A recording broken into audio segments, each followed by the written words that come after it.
The courtroom was a sea of hushed whispers, with the air thick with anticipation.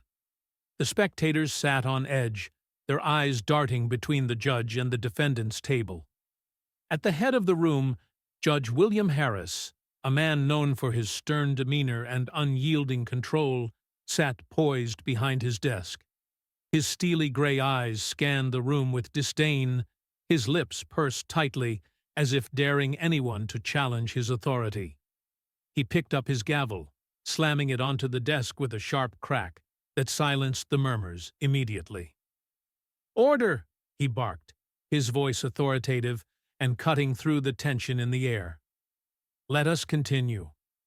With his eyes now firmly fixed on the young girl sitting at the defendant's table, Judge Harris began to speak, his voice dripping with contempt. "Ms. Reynolds," he said, emphasizing her name with disdain, "you are absolutely out of your depth here. I've been on this bench for over 25 years, and I've never had to entertain a case like yours." Emily Reynolds, the 16-year-old girl sitting at the table, could feel the weight of his words pressing down on her. She was small in stature, with wide brown eyes that normally held a quiet innocence.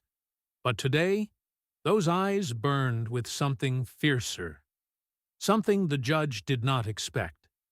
The public defender sitting beside her had tried to prepare her for this day, but no one could have prepared her for the level of condescension and dismissal that Judge Harris was showing.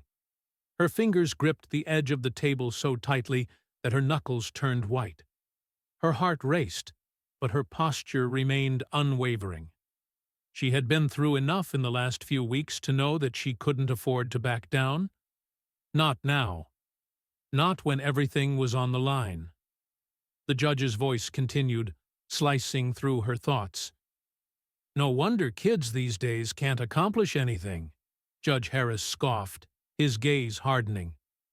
"You lack the most basic understanding of the law, Ms. Reynolds.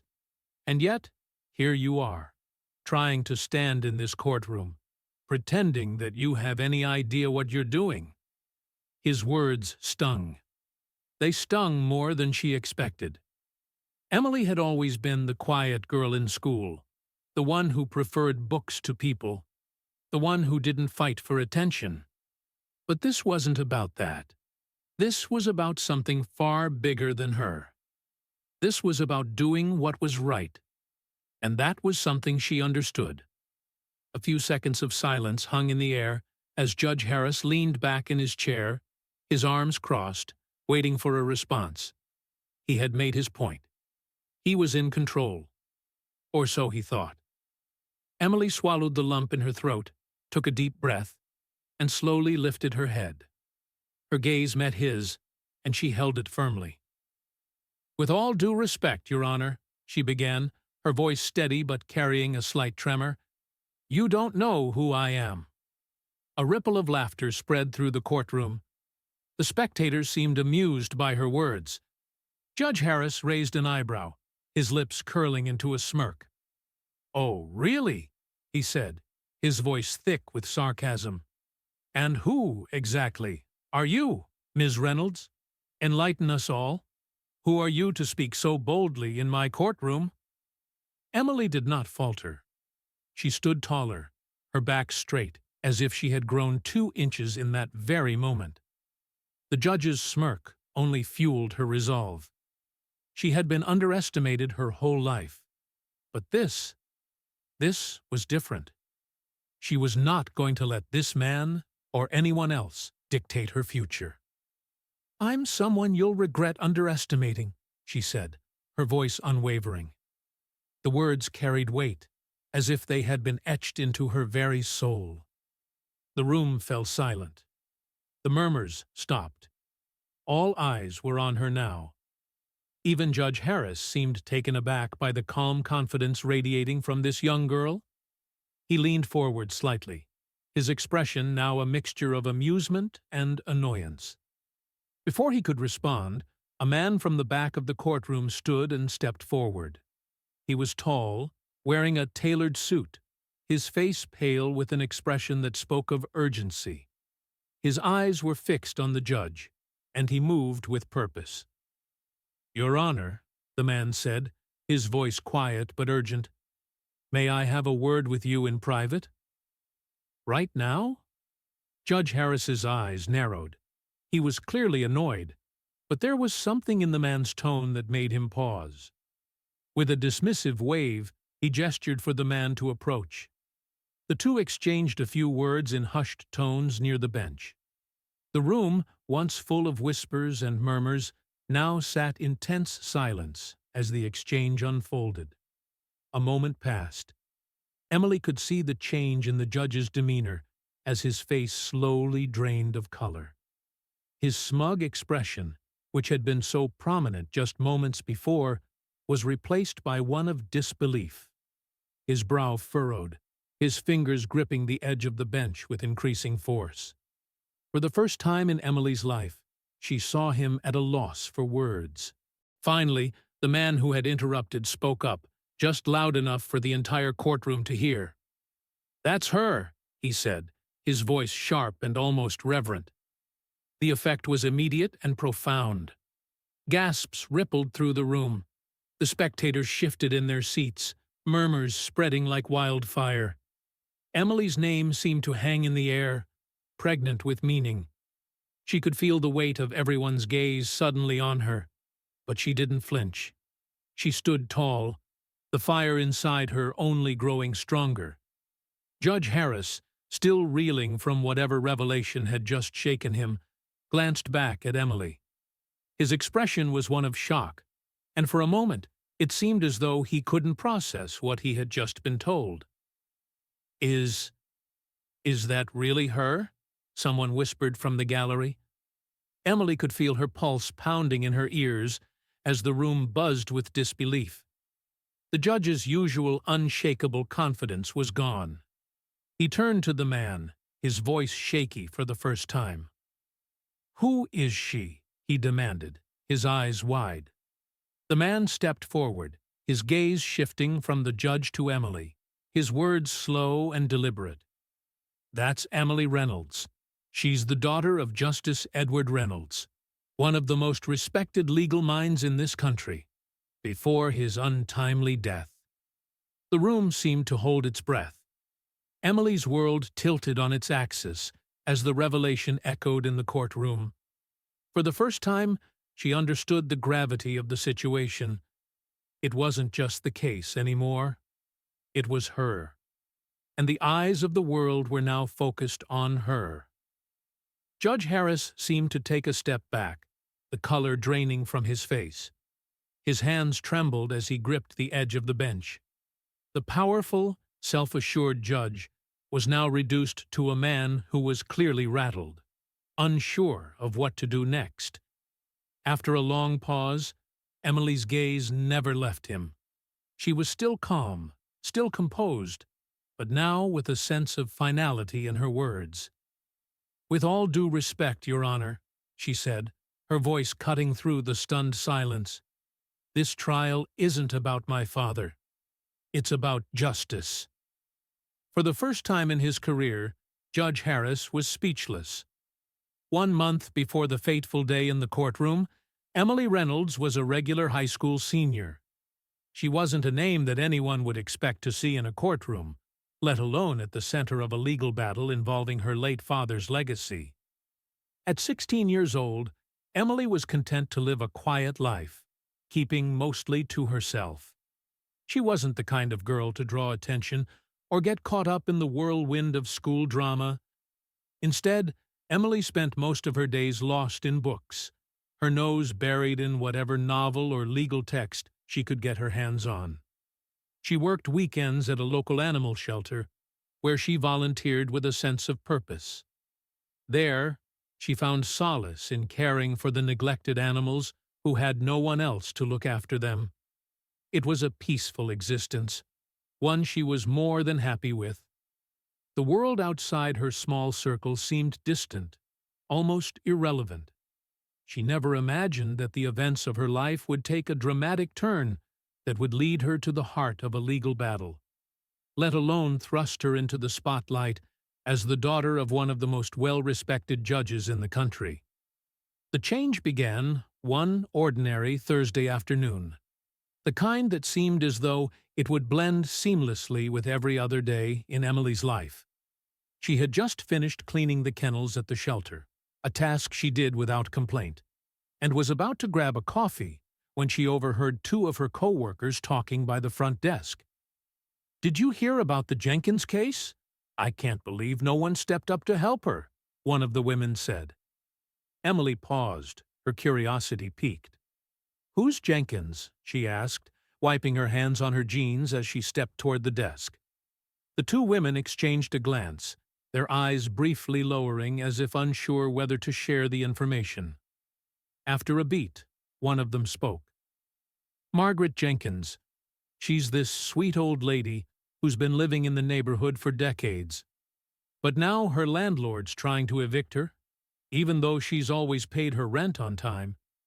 They're saying she violated the lease because of her dog." Emily frowned, her mind racing. What did the dog do? The woman sighed, her shoulders sagging.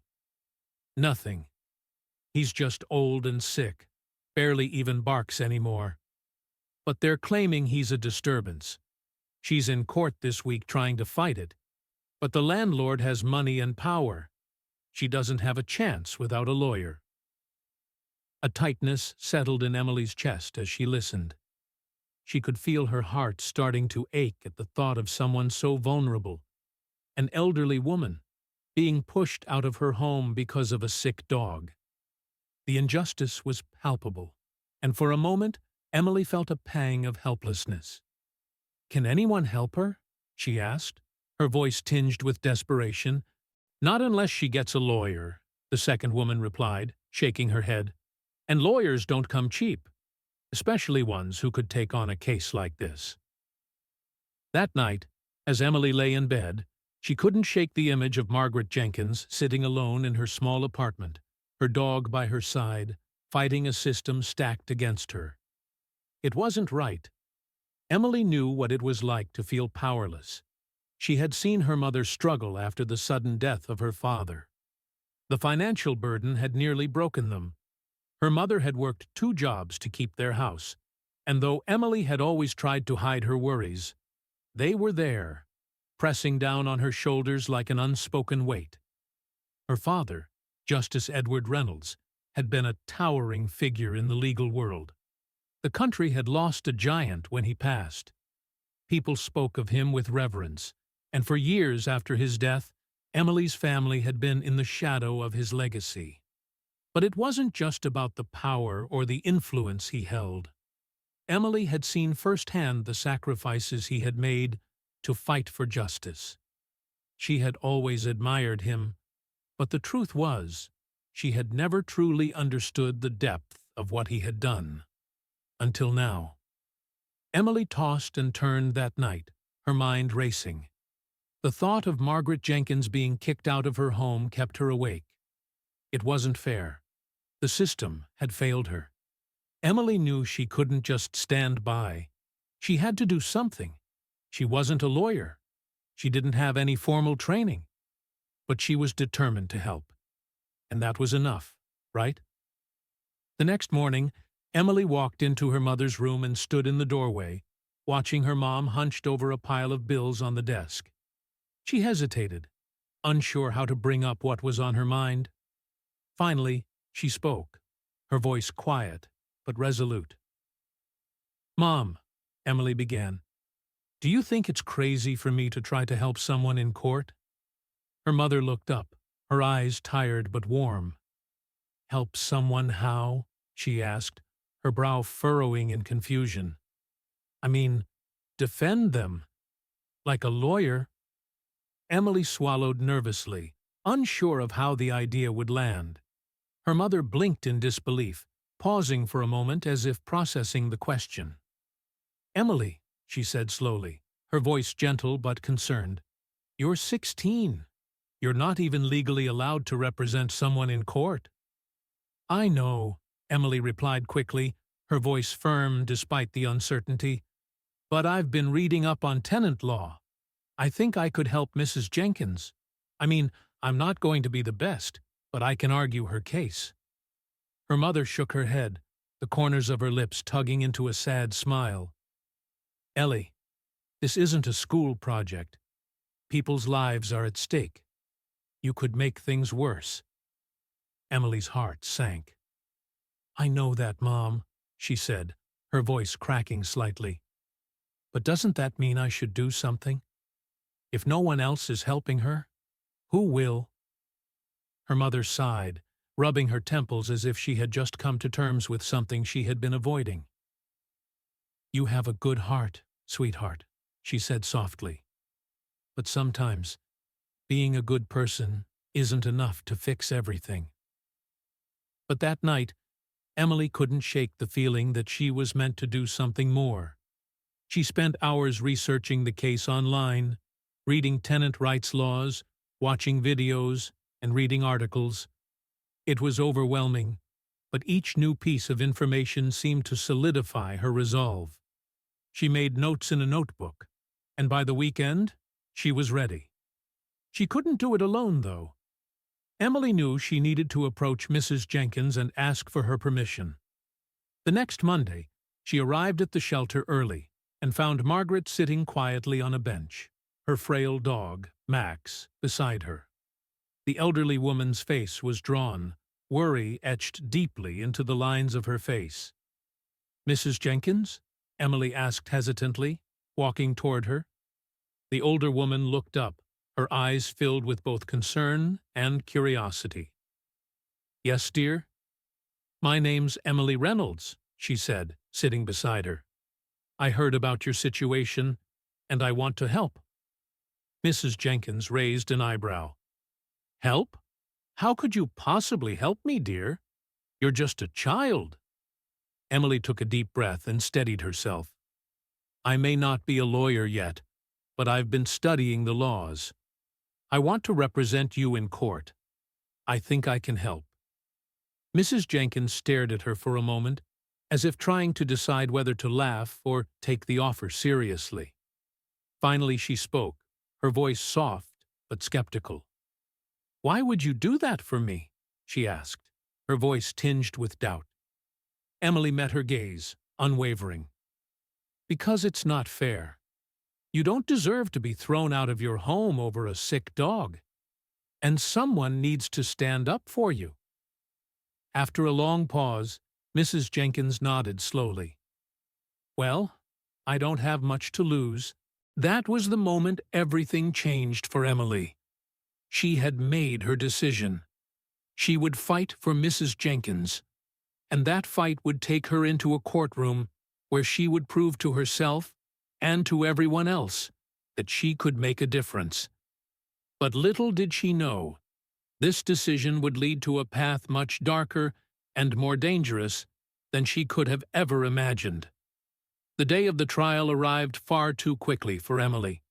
She had spent the past week poring over legal texts, writing notes in her notebook, and rehearsing arguments in front of her bedroom mirror. She had even skipped a few classes to visit the courthouse and familiarize herself with the setting. Every time she stood in front of that mirror, practicing her speech, she felt the same nervous energy surge through her. But she didn't back down. She couldn't. This wasn't just about helping Mrs. Jenkins anymore. This was about proving to herself and to the world that she could make a difference. Emily had never imagined that the quiet, uneventful life she'd led until now would ever be shaken to its core. But here she was, about to stand in front of a judge in a real courtroom, arguing a case that felt so much bigger than her. The courtroom was packed when she arrived, a mix of journalists, spectators, and legal professionals filling the seats. Emily's stomach twisted as she entered, the weight of all those eyes on her. She didn't belong here.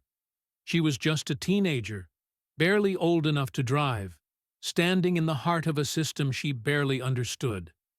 And yet, she was about to face off against a landlord who had more money, more power, and a legal team that was already working to make her case disappear. "Ms. Reynolds," the judge called out, his deep voice filling the room. You may present your case." Emily took a deep breath and walked toward the front of the courtroom, her heart pounding in her chest. Mrs. Jenkins sat quietly behind her, her frail hands clasped tightly in her lap. Emily had made sure to sit with her in the weeks leading up to the trial, listening to her stories about life in the apartment, about her dog, Max, and about the years of peace they'd spent in the place she had called home. The weight of that history hung in the air as Emily stood before the judge. Judge Harris, who had looked so confident before, was now visibly irritated. His expression was cold as he stared down at her. "Proceed, Ms. Reynolds," he said, his voice clipped. "But make it quick. We have more pressing matters to attend to." The harsh words stung, but Emily refused to let them throw her off balance. She had been preparing for this moment for days. Her hands gripped the legal pad in front of her, her fingers shaking slightly. She looked at the landlord's attorney, a slick man in an expensive suit, who seemed to be doing everything in his power to dismiss her before she even spoke. "Your Honor," Emily began, her voice surprisingly steady, "we are here today because my client, Margaret Jenkins, is being wrongfully evicted from her home of 22 years. The landlord has accused her of violating the lease agreement due to her dog, Max, who is a disturbance. But the truth is, Max is old, sick, and barely able to move. He's not a problem, and there's no evidence to support the landlord's claim." Judge Harris looked at her skeptically, his brow furrowed. "And what evidence do you have to support this claim, Ms. Reynolds?" he asked, his voice laced with doubt. Emily took a deep breath and pulled a folder from the table in front of her. "Here, Your Honor, are veterinary records proving that Max is elderly and suffers from limited mobility. And here are statements from the neighbors who have lived beside Mrs. Jenkins for years, all of whom can attest that they have never heard any complaints about noise or disturbances caused by Max." She handed the folder to the court clerk, who passed it up to the judge. As Judge Harris flipped through the documents, Emily's heart raced. She had worked hard to gather everything she needed for this case. Everything that could prove that the landlord's eviction notice was just a way to push an elderly woman out of her home so he could raise the rent. Judge Harris glanced over the papers and sighed dramatically. "This is all well and good, Ms. Reynolds," he said, dismissing her with a wave of his hand. "But none of this changes the fact that your client is still in violation of the lease agreement." Emily's stomach dropped. She had known this would happen. She had known that a powerful landlord with money would try to push back. But she refused to give up. She looked over at Mrs. Jenkins, who smiled encouragingly at her, her eyes full of trust. "Your Honor," Emily said, her voice growing firmer, "I'm not here to argue over technicalities. I'm here to argue for fairness. Mrs. Jenkins has lived in her apartment for over 20 years without incident. She has paid her rent on time every month, and she's a model tenant.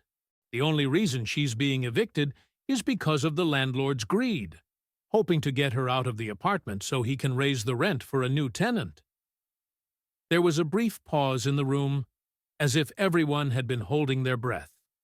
The landlord's attorney stood up, a smug expression on his face.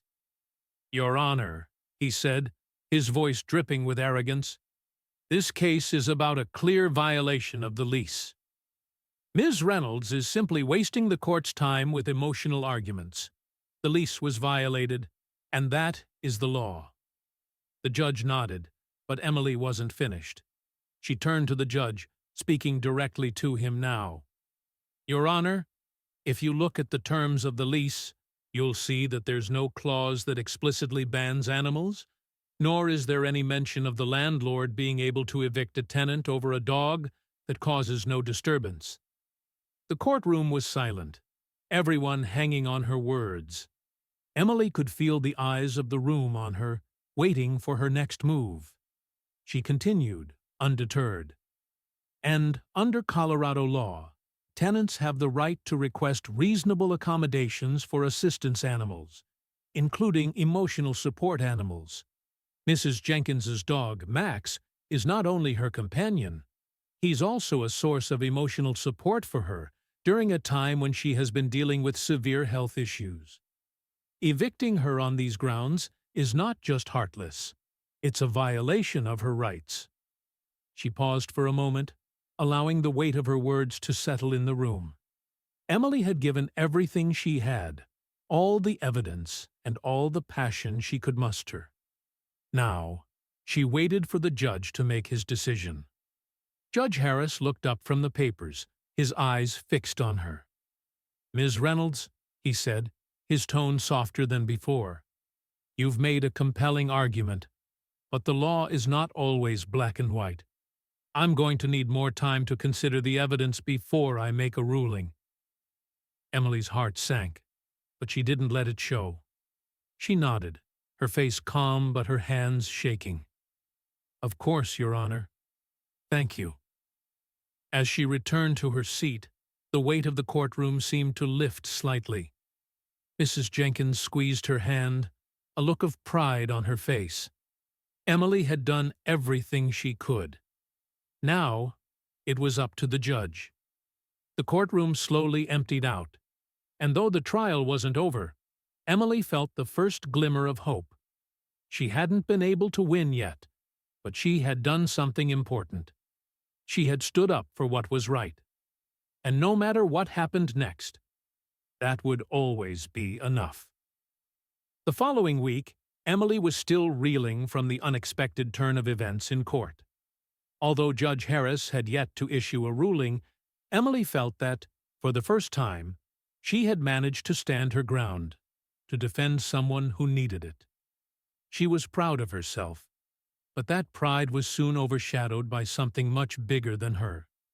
Something she couldn't have anticipated. It started with a knock on the door of her apartment. Emily was at home alone that afternoon, going over her notes for the upcoming court hearing. She had just finished drafting an appeal for Mrs. Jenkins when the knock came. It was a soft, almost hesitant rap on the door, but it was enough to send a chill down her spine. She stood up slowly, her pulse quickening, uncertain of who would be calling on her. She peered through the peephole, but saw nothing out of the ordinary, just the hallway of her building. Still, the sense of unease didn't go away. When she opened the door, she was met by a man dressed in a sharp, dark suit. His face was pale, his expression unreadable. There was something about his demeanor that set Emily on edge immediately. The man wasn't holding a badge or anything that looked official at first, but Emily's instincts told her that this wasn't a casual visitor. "Are you Emily Reynolds?" the man asked in a calm yet direct tone. Emily nodded, her throat dry. "Yes. Can I help you?" The man stepped forward, his face still unreadable. "My name is Agent Carter," he said, his voice steady but urgent. "I'm with the FBI. I need to speak with you." Emily's heart skipped a beat. FBI? She had never had any reason to interact with the FBI, and the idea of them coming to her door sent a wave of panic through her. "About what?" she asked, her voice wavering slightly. "I can't discuss the specifics here, but I need you to come with me." "It's important," Agent Carter said, his tone leaving no room for negotiation. Emily hesitated. The last thing she wanted was to be dragged into something she didn't understand. But the urgency in the agent's voice, the seriousness of his presence, was impossible to ignore. A knot formed in her stomach as she considered her options. She had just fought a legal battle, and now she was being summoned by the FBI. Could this be related to her father's legacy? The one thing she hadn't expected was for her father's past to come knocking on her door. I need to know what this is about before I go anywhere," Emily said, her voice tinged with both fear and curiosity. Agent Carter paused, clearly trying to gauge her level of understanding. His gaze softened slightly, but he was still all business. "It's about your father, Justice Edward Reynolds. There are things you don't know. Things that are much bigger than the trial you've been involved in." Emily's heart dropped into her stomach. "What do you mean? My father has been dead for years." "We believe that his work didn't end with his death," Agent Carter said, his voice low and urgent. "We need to talk about it. There's a lot at stake, Emily. You're in danger now. We can protect you, but you need to come with me." Emily's mind was racing.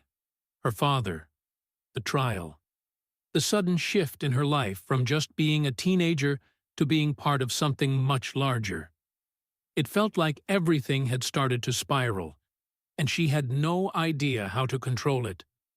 The agent's words hit her like a punch to the gut. She was in danger? What had her father been involved in before he passed away? "Why now?" she asked, her voice barely above a whisper. "Why are you telling me all of this?" Agent Carter's eyes grew even more serious. "Your father was involved in something big, Emily. An underground network of legal experts who fought against corruption at the highest levels. They called themselves the Liberty Circle. We believe it's still active, and now you're caught up in it. Your involvement in the case with Mrs. Jenkins, it drew attention. People are watching you, and they will do whatever it takes to stop you." Emily's chest tightened. "What? You mean they were watching me in court?" Agent Carter nodded grimly. "Yes. And we believe they know more about your father's work than we realized. We need to move quickly. This isn't just about protecting you. This is about stopping something dangerous." Fear gripped Emily. She thought back to the trial, to the moment when the judge had been so shaken by the revelation of her father's identity. Had it all been connected? Was this something she had unknowingly stepped into? Emily's mind raced, but one thing was certain. She couldn't ignore this. Not now. If there was something her father had been fighting for, something that could change everything, she needed to know. And if there were people out there who wanted to stop her from finding out, she needed to be prepared. "I don't know what to do," Emily said, her voice shaking. I'm just trying to help. I didn't ask for any of this." Agent Carter gave her a sympathetic look, but his tone remained firm. "I know. But now you're part of something bigger. We'll keep you safe, but you need to trust us. You don't have to do this alone."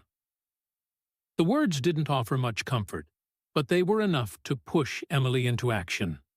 She couldn't just walk away from this. Not when her father's legacy was at stake. Not when people's lives, including her own, were on the line. Before she could respond, Agent Carter took a step closer, pulling something from his jacket pocket. "This belonged to your father," he said, handing her a small, worn leather notebook. Emily froze. The notebook felt heavy in her hands, as if it were holding more than just paper. It felt like a piece of her father, a piece of his work, his secrets, his legacy. She opened it slowly, her breath catching as she read the familiar handwriting. The first page was filled with a cryptic message in her father's handwriting.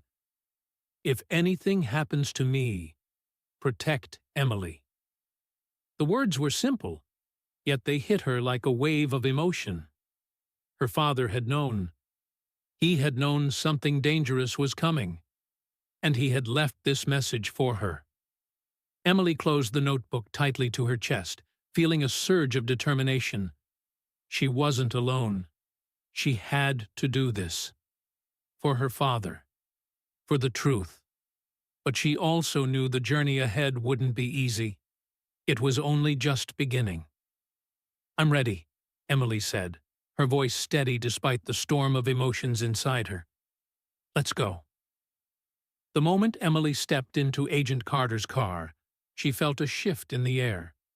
The world outside seemed to blur as the car moved quickly through the city, and for the first time, Emily had a strange, undeniable feeling that she was no longer in control of her life. What had started as an attempt to help Mrs. Jenkins was now something much more complex, something far darker than she could have ever imagined. She had never asked for any of this, but now there was no turning back. "Where are we going?" she asked, trying to mask the unease that gnawed at her insides. Agent Carter's eyes remained focused on the road ahead, his jaw tight with concentration. "We're heading to a safe house," he said without looking at her. "It's secure. We'll have time to explain everything to you there." Emily glanced down at the worn leather notebook that still lay in her hands. The words her father had written were burned into her mind. Protect Emily. That simple message felt like an anchor, and yet, as she held the notebook, she couldn't help but feel the weight of her father's hidden world pressing down on her. What had he been involved in? What was she about to uncover? "You still haven't told me much about my father's work," Emily said, her voice quieter now. "What is the Liberty Circle? Why is it so dangerous?" Agent Carter glanced at her briefly, his gaze hardened by the gravity of the situation. The Liberty Circle was an underground network of legal professionals, judges, lawyers, even lawmakers, who worked together to expose corruption at the highest levels of government and business. They were committed to dismantling organizations that operated above the law, but they made powerful enemies along the way. Your father was one of their most prominent members. Emily felt her chest tighten as the pieces of her father's secret life began to fall into place. "So, he was involved in this, and now I am?" she asked, her voice tinged with disbelief. "More than you know," Carter replied. "Your father believed in you. He knew you were capable of carrying on his work, even if you didn't know it yet." Emily's heart pounded in her chest. She wanted to believe him. She wanted to believe that she was strong enough for this, but there was so much she didn't understand. The weight of it all pressed down on her. Her father's legacy, the danger surrounding her, and the looming shadow of an organization that seemed too powerful to take down. Carter's voice interrupted her thoughts. "That's why you're a target now, Emily. They know you're involved in this, and they will stop at nothing to make sure the truth never comes out. People are watching you." As if to punctuate his words, Emily felt a cold chill wash over her. The sense of being followed, of being watched, crept up on her like a phantom. She glanced out the window, half expecting to see dark figures lurking in the shadows, but nothing seemed out of place. It was just the ordinary bustle of the city, but that only made the feeling worse. She couldn't shake the sense that someone, somewhere, was waiting for the right moment to make their move. The ride felt longer than it was. Every turn of the wheels, every passing streetlight, made Emily's nerves spike with anxiety. She kept looking over her shoulder, convinced that someone was tailing them. Was it the same people who had been after her father? Were they still out there, ready to finish what they had started? Finally, the car pulled into an unmarked building on the outskirts of the city. It looked like an abandoned warehouse, dark and imposing. The kind of place that made Emily's instincts scream for her to run. But Carter, without hesitation, parked the car and turned to face her. "This is it," he said. "Stay close." Emily felt a cold knot form in her stomach as they got out of the car. The air was thick with tension, and the silence around them seemed unnaturally heavy. Emily glanced up at the building, its rusted exterior giving it a foreboding presence. There was no sign of life, no indication of what awaited them inside. But she knew better than to ignore her instincts. She was walking into a world she didn't fully understand, and there was no going back. As they approached the door, Carter motioned for her to stay behind him. The old building creaked under their weight, the sound echoing in the empty space. The door was unlocked, but the hinges groaned as Carter pushed it open, revealing a dimly lit interior. Emily's heart raced as she stepped inside, her eyes scanning the room for any signs of danger. "Stay close," Carter repeated in a low voice, his hand resting near his gun. Emily didn't argue. She was too focused on the task at hand, the mystery her father had left behind, the questions that still lingered in her mind. This was what she had been brought here for. The answers. The truth. They moved cautiously through the building, each step echoing in the vast, empty space. The silence was deafening. There were no other cars parked outside, no signs of anyone else being here. But Emily couldn't shake the feeling that they weren't alone. She glanced over her shoulder, half expecting to see someone creeping up behind them, but the hallway remained empty. At the far end of the room, Carter stopped in front of a heavy steel door. He reached into his pocket and pulled out a set of keys, unlocking the door with practiced ease. As the door creaked open, Emily's breath caught in her throat. Inside, there was a small room, filled with stacks of old papers, boxes, and filing cabinets. But it wasn't just a storage room. It was a vault of secrets. Secrets her father had left behind. Carter stepped inside first, motioning for Emily to follow. "This is where it all began," he said softly. Emily stepped forward, her eyes scanning the room. Her heart skipped a beat as she spotted something that made her breath catch, a stack of folders labeled with her father's name.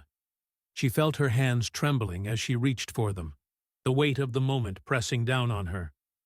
"These are all records of your father's work with the Liberty Circle," Carter said, his voice low.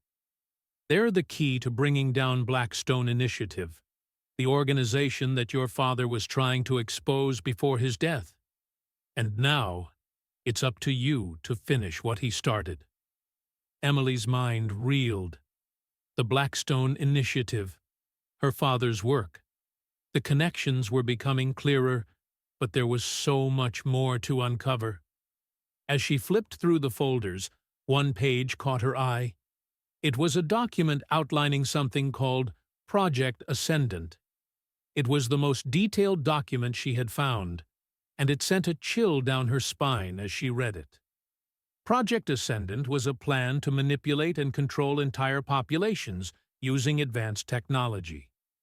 Surveillance, AI, data manipulation, all methods to maintain power at the highest level. Her father had been trying to stop it, but it seemed as though they were too far along. Emily's stomach twisted as she processed the information. This was the truth her father had been fighting for. And now, it was in her hands. She looked at Carter, who was already scanning the room, checking the door and looking over his shoulder. He seemed on edge, but Emily's mind was already focused on the files in her hands. She had to keep going. There was too much at stake now to turn back. "We need to move quickly," Carter said, his voice tight with urgency. "They'll know we're here soon." Emily nodded, her resolve hardening. This was bigger than her. It was bigger than anything she had ever imagined. But she wasn't going to stop. Not now. Not when the truth was within reach. Emily's fingers trembled as she closed the last folder. The weight of the documents in her hands seemed to grow heavier with each passing moment, each revelation more dangerous than the last. She couldn't believe what she had just uncovered. Project Ascendant was more than just a dangerous plan. It was a power grab on a global scale, a conspiracy to control entire nations with advanced surveillance technologies. And her father had been fighting it. But now it was her turn to finish what he had started. The people behind the Blackstone Initiative were not going to let this information fall into the wrong hands without a fight. Emily could feel it in the pit of her stomach. Their enemies were closing in, and they wouldn't stop until they had everything. She glanced at Carter, who was already moving to the door, his eyes scanning the room and the hallway outside. He didn't say anything, but the look in his eyes told her everything she needed to know. It was time to leave. "We can't stay here long," Carter said, his voice tense as he shoved the last of the files into a bag. "They'll be here soon. We need to get you somewhere safe." Emily nodded, clutching the bag containing her father's work. The notebook, the documents, everything. It was all that remained of the fight that her father had started, and she had to protect it. As they walked back toward the door, Emily's mind raced. What had she just learned? How deep did this rabbit hole go? The Blackstone Initiative wasn't just a few corrupt individuals.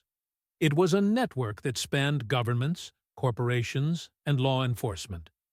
If they were willing to go to such lengths to silence her father, what would they do to her now that she had uncovered their plans? Suddenly, the silence around them shattered. A loud crash echoed from the hallway, followed by hurried footsteps.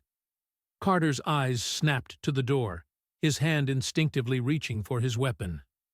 "We're not alone," he whispered, his voice sharp with urgency.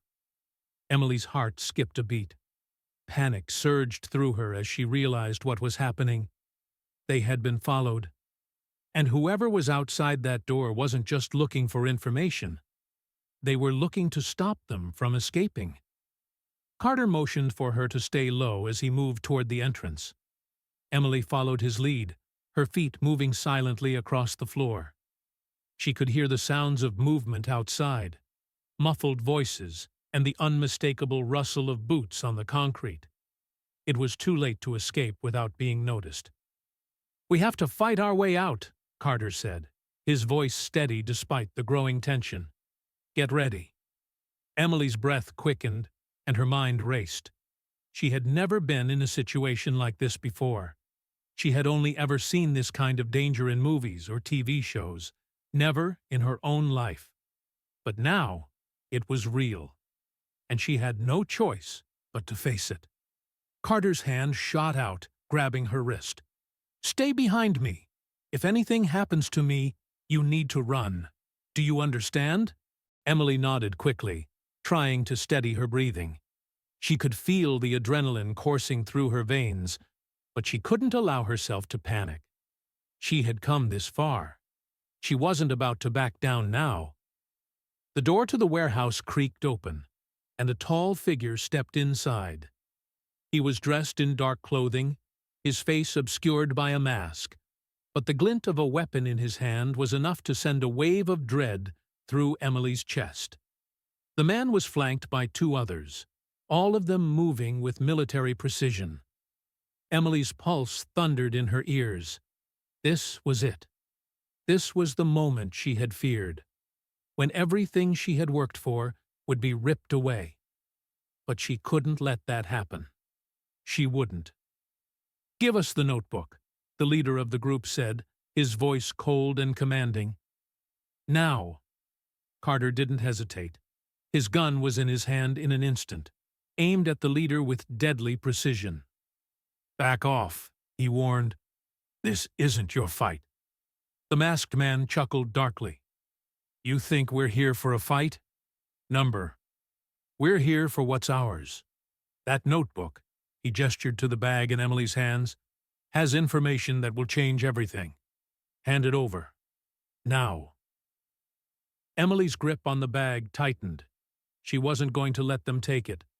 This was her father's legacy, the key to everything he had fought for. She wasn't going to hand it over to anyone, especially not to people who were willing to kill for it. "I'm not giving it to you," Emily said, her voice shaking but firm. She took a step forward, clutching the bag to her chest. "You won't get it, not without a fight." The man in the mask raised an eyebrow, clearly amused by her defiance. "You think you can stop us?" he sneered. "I think I have to try," Emily replied, her voice steadying with every word. Without warning, the leader lunged forward, his hand reaching for the bag. Emily stepped back, her mind racing. She couldn't let him get close. She had to protect the notebook. She had to protect her father's work. As the man reached for the bag, Emily made a split-second decision. She grabbed the nearest object, a heavy metal rod that had been lying on the ground, and swung it with all her might. It struck the man's arm with a loud crack, sending him stumbling back. He growled in pain, but didn't fall. Carter opened fire, his shots precise and controlled. Two of the attackers dropped to the ground, incapacitated. But the leader was still standing, his eyes burning with rage. He drew his weapon, aiming it directly at Carter. Emily's heart raced. She knew that if they didn't act fast, they wouldn't make it out alive. She glanced around the room, looking for anything they could use to their advantage. Her eyes landed on a stack of barrels near the back of the warehouse, labeled with a flammable warning. The light bulb clicked in her mind. Without thinking, she darted toward the barrels, knocking one over. The contents spilled out, forming a puddle on the floor. The attackers were distracted for a moment, but the leader's eyes caught onto her plan. "Stop her!" he shouted. But Emily was already pulling a lighter from her pocket. Something she always carried, a habit from her days of lighting candles at the shelter. She flicked the lighter on and held it in front of her, the flame dancing in the dim light. "If you take one step closer," Emily shouted, her voice shaky but resolute, "I'll light this place up." The attackers hesitated. The leader's face twisted with frustration, but he could see the fire in Emily's eyes. He knew that she wasn't bluffing. "Enough," he growled. "We're leaving." The group retreated, their weapons still drawn, but they understood the danger of the situation. As they disappeared into the shadows, Emily stood her ground, the lighter still in her hand. Her breath came in ragged gasps, but she was alive. They were alive. For now. Carter approached her slowly, his eyes filled with both admiration and concern. "You're insane," he muttered under his breath. But it worked. Emily managed a shaky smile, her hands still trembling from the adrenaline rush. "I'm just trying to survive." As they made their way toward the exit, Carter glanced over his shoulder. "They'll be back," he warned. "And next time, there will be more of them. We need to move fast." Emily nodded, her heart still pounding. She knew he was right. But for the first time since all of this had started, she felt a flicker of hope. She had faced danger head-on and survived. She wasn't going to let them take everything from her. Not now. Not ever. The next few days passed in a blur of tension and exhaustion. Emily had never imagined her life could change so drastically in such a short period of time. Just a week ago, she had been a regular high school student, standing up for an elderly woman in court. Now, she was embroiled in a dangerous game with enemies she barely understood, all because of her father's hidden legacy. The safe house was far from the comfort she had expected. It was a small, nondescript cabin tucked away in a remote area, far from the reach of the bustling city. Emily couldn't shake the feeling that she was being watched at all times. Every creak of the floorboards, every passing car, made her jump with anxiety. The tension in the air was suffocating, and she could feel the weight of her father's legacy pressing down on her. She had barely had time to process everything she had learned when Carter came to her with urgent news. "We need to go," he said, his voice grim as he walked into the small living room of the cabin. "They know where we are. They'll be here soon." Emily's heart raced. The brief respite they had in the cabin was over. She had only just begun to understand the enormity of what was at stake. Project Ascendant, the Blackstone Initiative, the conspiracy her father had been fighting.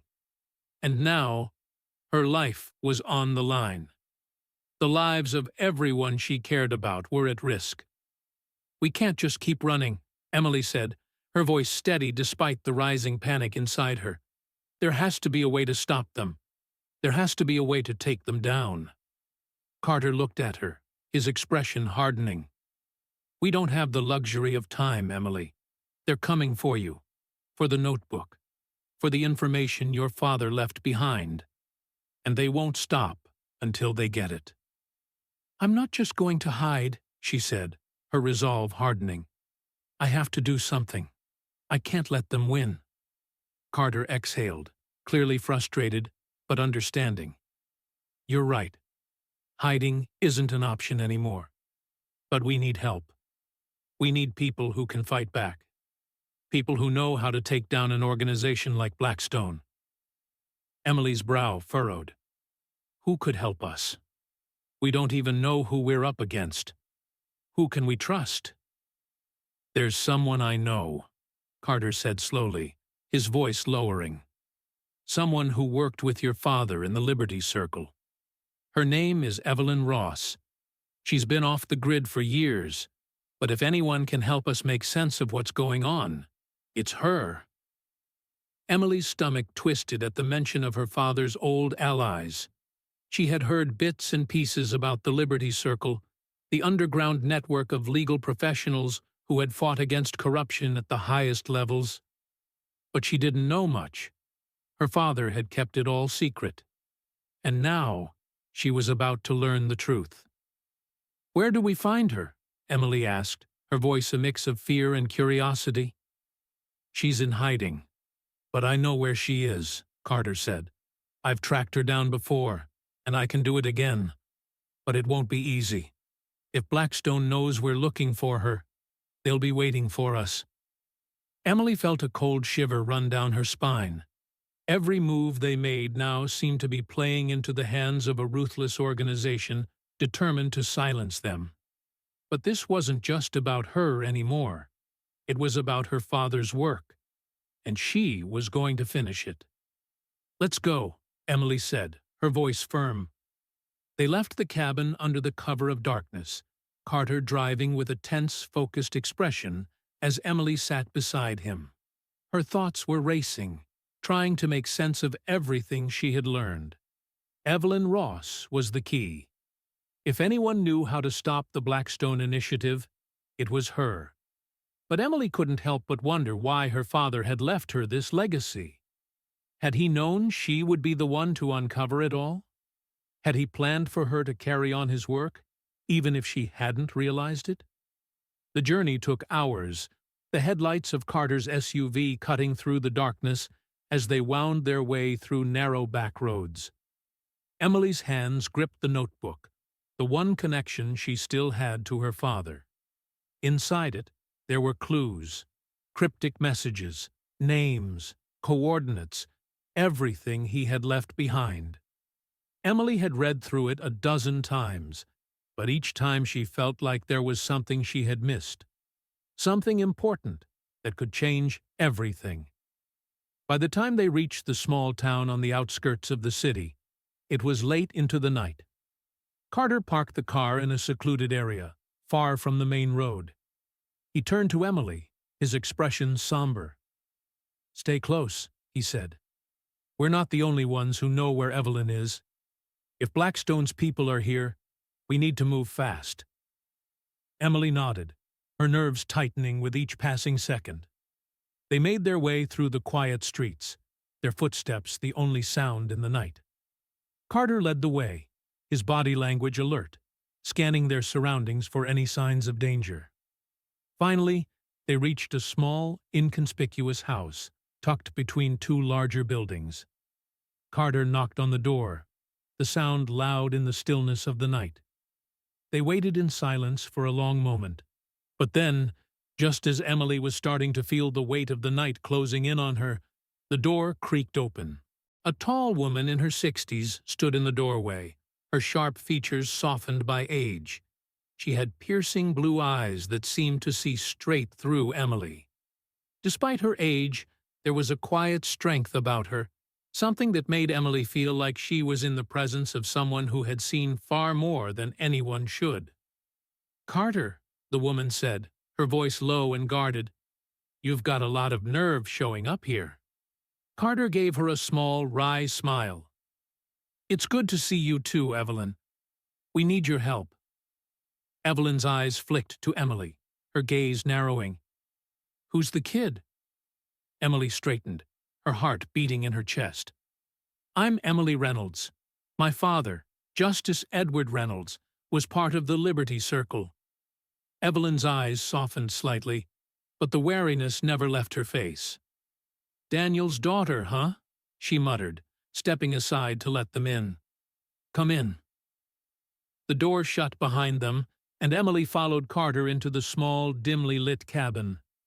The room was filled with old maps, documents, and books, the air thick with the smell of coffee and aged wood.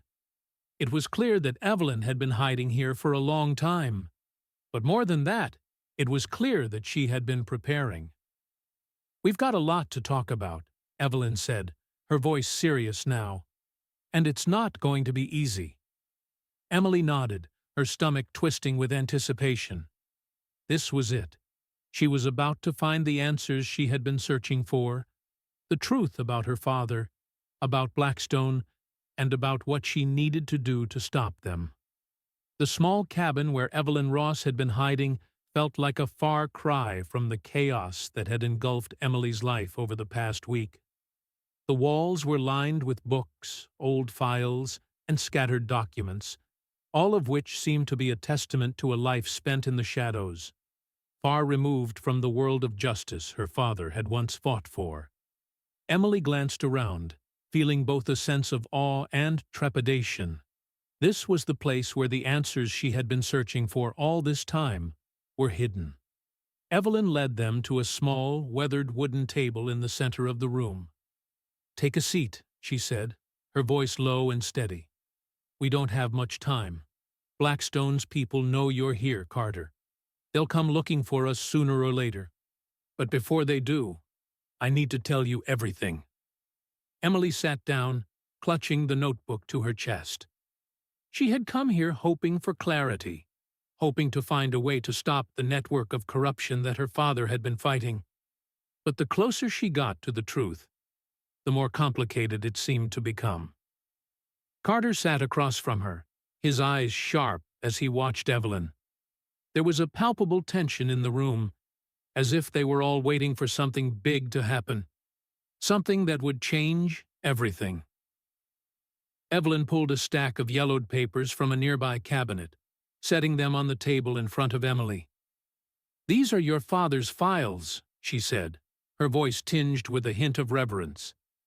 "Everything he worked on with the Liberty Circle, the people he trusted, the cases he took on, the evidence he gathered. It's all here." Emily's hand shook as she reached for the files. She opened one of the folders and immediately found herself staring at a list of names, important names, political figures, CEOs, military leaders.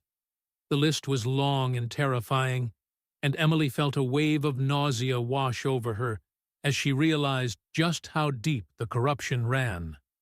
The Blackstone Initiative wasn't just a shadowy organization.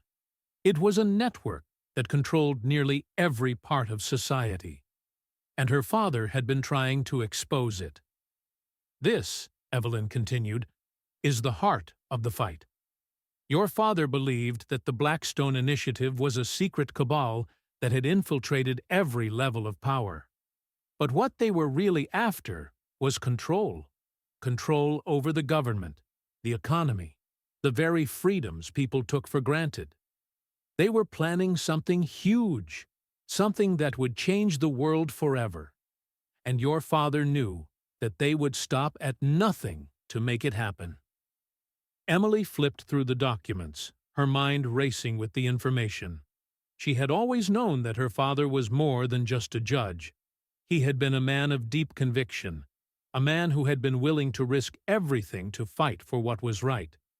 But to learn the extent of his involvement with the Liberty Circle, to know that he had been fighting against such a powerful and dangerous force, it was overwhelming. "Your father was determined to bring down Blackstone," Evelyn said, her voice growing quieter, as though she were speaking about someone she had known personally. He knew that the only way to take them down was to expose them to the world. He had evidence, proof of their connections, their activities, their plans for world domination. But he couldn't do it alone. He needed the Liberty Circle. Emily felt a weight settle in her chest. It was becoming clearer now. Her father had been working to expose the Blackstone Initiative for years, and in the end, they had killed him for it. But what was Project Ascendant? What was their ultimate goal? As if reading her mind, Evelyn answered the unspoken question. Project Ascendant, she said, her voice barely above a whisper, was their plan to weaponize technology in a way the world has never seen. They were going to use AI, surveillance, and data manipulation to control entire populations through their phones, their computers, their every move. If they succeeded, they would have had total control over everyone, everywhere. Emily felt sick to her stomach. Project Ascendant wasn't just some theoretical plan. It was a nightmare waiting to happen. And now, her father had left her with the key to stopping it. But how could she possibly take on such a powerful organization? How could she be the one to bring them down? You have to finish what he started, Emily, Evelyn said, her voice steady but filled with a quiet urgency. The information your father left behind is more important than anything else. If we don't stop them, if we don't get this evidence out to the world, then the people behind Blackstone will get exactly what they want. They'll control everything, and no one will ever know the truth. Emily's hands gripped the notebook tighter as the weight of Evelyn's words sank in. She had always felt like a small part of something bigger, something she didn't fully understand. But now, she knew. She knew that her father had entrusted her with a mission. She had to carry it out. No one else could. The sound of footsteps outside the cabin snapped Emily out of her thoughts. She looked at Carter, who was already standing, his hand resting on his gun. "They're here," he muttered. "We need to go. Now." Emily's heart raced as she grabbed the bag containing the files and stuffed the notebook inside. There was no more time for questions, no more time to process everything. They had to move, and they had to move fast. The people who had killed her father were now hunting her.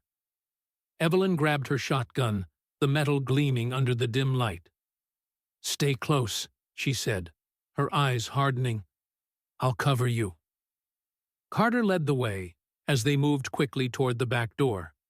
The cabin, once a sanctuary, now felt like a trap. Emily's mind was racing with everything she had just learned, but she had no time to dwell on it. They had to escape before it was too late. As they stepped outside into the cold night air, Emily could hear the sound of vehicles approaching, their engines roaring in the distance. She knew what that meant. They were being hunted, and the people behind the wheel weren't there to negotiate. "We're not getting out of here easily," Carter said, his eyes scanning the area. "We need to split up. Evelyn, you take the back route. I'll distract them. Emily, you head down the path. I'll meet you at the rendezvous point." Emily's pulse quickened as she nodded. She didn't want to split up, but she knew it was their best chance. She had no choice but to trust Carter, and Evelyn, who had already proven to be a fierce ally. Before she could say anything, Carter was already sprinting toward the edge of the property, his figure disappearing into the darkness. Evelyn gestured for Emily to follow, and they moved quickly toward the woods behind the cabin. As they made their way through the trees, the sound of approaching vehicles grew louder. Emily's breath came in shallow bursts, her heart racing. This was no longer just about survival. It was about stopping a powerful organization from taking everything. And she was the only one who could do it. The cold air cut through Emily's clothes as she ran through the woods, her breath coming in ragged gasps. The path was narrow and uneven, the ground beneath her feet slippery with wet leaves and mud. She couldn't stop now. There was no turning back. Behind her, she could hear the sound of vehicles roaring toward the cabin, and she knew that her only chance of survival was to keep moving, to get far enough away before they closed in on her. Carter's voice echoed in her mind. "Stay close. Trust me." And though she had no idea how he planned to get them out of this, she trusted him. But she was also beginning to realize something else. This wasn't just about surviving. This was about finishing what her father had started. This was about stopping Blackstone from gaining the power they had been striving for and ensuring that her father's legacy wasn't buried along with him. The path eventually opened into a small clearing, and Emily stumbled to a stop, her heart racing. She could feel the weight of the files and the notebook pressing against her chest as she clutched them tightly. She turned back to glance at the cabin, and her stomach twisted. There was no sign of Carter or Evelyn. They were out there somewhere, distracting the enemies that were closing in on them, buying her the precious seconds she needed. She heard the distant sound of footsteps, too many to count. They were getting closer. Emily swallowed hard, trying to steady her breath. Her hands were shaking, but she forced herself to focus. She had the evidence now. She had the truth her father had died for. She couldn't let them take it from her. Suddenly, the sharp crack of gunfire broke the silence. Emily froze, her heart leaping into her throat. It was coming from the direction of the cabin. Her worst fear had come true. Carter and Evelyn were fighting, and they were outnumbered. Without thinking, Emily darted off the path and into the cover of the trees, running as fast as she could toward the rendezvous point. She didn't know if Carter and Evelyn were safe, or if they had been captured, but she couldn't afford to waste time. She had to get the evidence to the people who could help. It wasn't just about her anymore. It was about the world her father had been trying to protect. Minutes later, she emerged from the trees into a small, secluded road. She saw the familiar outline of a car parked near the end of the path.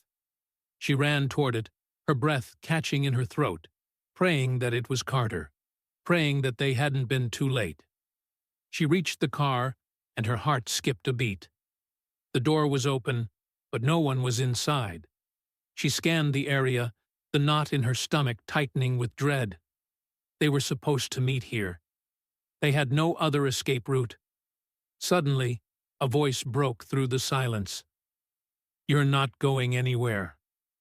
Emily turned sharply, her breath catching in her throat.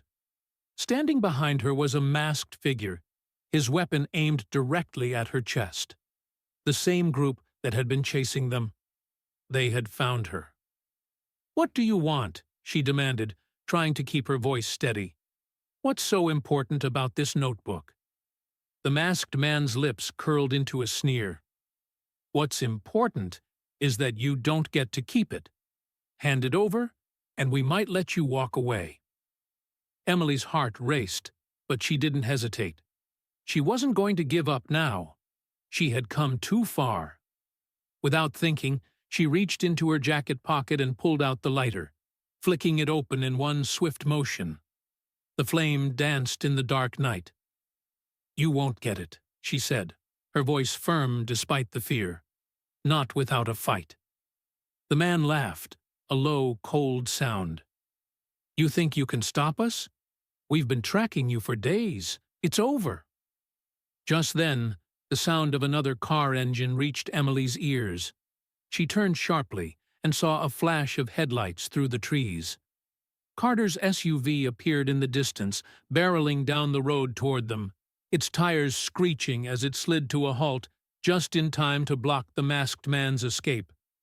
Before the man could react, the door of the SUV flew open, and Carter and Evelyn emerged. Evelyn's shotgun was raised, her face grim but determined. Carter's eyes locked onto Emily, and for a brief moment they shared an unspoken understanding.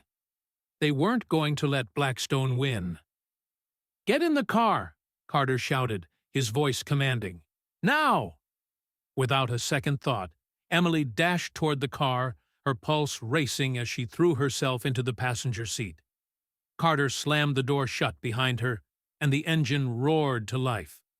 The masked man raised his gun, but before he could take another step, Evelyn fired. The shot rang out, and the man collapsed, his weapon clattering to the ground. The remaining attackers hesitated, unsure whether to pursue or retreat.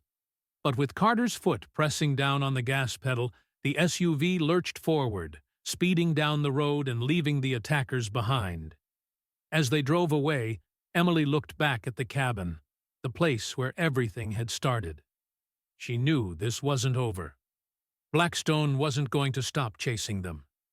They had uncovered something dangerous, something worth killing for. But Emily wasn't afraid anymore. She had the truth on her side, and that truth would be the key to stopping them. They spent the next few days on the move, traveling to secure locations where they could gather their strength and prepare for the next step. Emily had given the documents to trusted journalists who had begun to leak the information to the world. It was just the beginning, but already the truth was spreading. The Blackstone Initiative was being exposed, one piece at a time. But it wasn't over yet. Not by a long shot. Emily knew that the people behind Blackstone would stop at nothing to protect their secrets. And so, they prepared for the next phase, taking down the leaders of the initiative and dismantling the corrupt empire that had controlled so much for so long. One evening, as Emily sat in a safe house, reading through the final pieces of her father's notes, she realized something. She wasn't just his daughter anymore. She wasn't just carrying on his work. She was making her own path. She had taken on the fight for justice, and now she was going to finish it. "Let's go," Carter said, stepping into the room, his voice full of determination. "It's time." Emily stood up, her resolve firm. She had everything she needed. Her father's legacy was safe, and she was ready to finish what they had started. Together, they would bring the Blackstone Initiative down, and nothing was going to stop them.